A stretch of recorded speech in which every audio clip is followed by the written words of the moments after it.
Поддерживать семью, поддерживать детей. Пенсионерам добавляет. Чтобы бедных было меньше, чтобы инвалиды получали свои медикаменты, чтобы дети получали свое пособие, садики, ясли, чтобы поддержка была молодым семьям. Вот в этом ключе это все хорошо, это все это с этого и начинается. Социальная политика относительно многодетных семей. На третьего ребенка там погашение ипотеки в размере 400 тысяч, по-моему. Повышение пенсий пенсионерам, что будет поддерживать многодетных семей, семей с детьми, которые будут рождаться первый, второй, третий.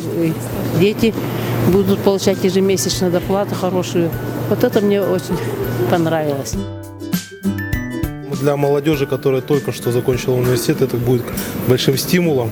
Они смогут себя реализовать, найти хорошее рабочее место и, в принципе, молодежь приедет в село. Если на селе не хватает учителей, а это, видимо, проблема, поэтому я думаю, что, скорее всего, это будет хорошо востребовано. Я тоже по профессии учитель. В свое время была бы такая программа, мы бы все поехали, работали бы на селе.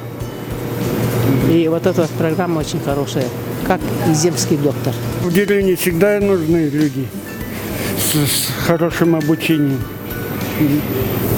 и своими знаниями. Когда сказали, что не только молодые могут, но и люди старшего поколения, за 50, что могут участвовать в программе «Земский доктор», учитель, что они могут выезжать на крайний север с такими же вот намерениями, то это очень хорошо приветствуется, да, двумя руками за.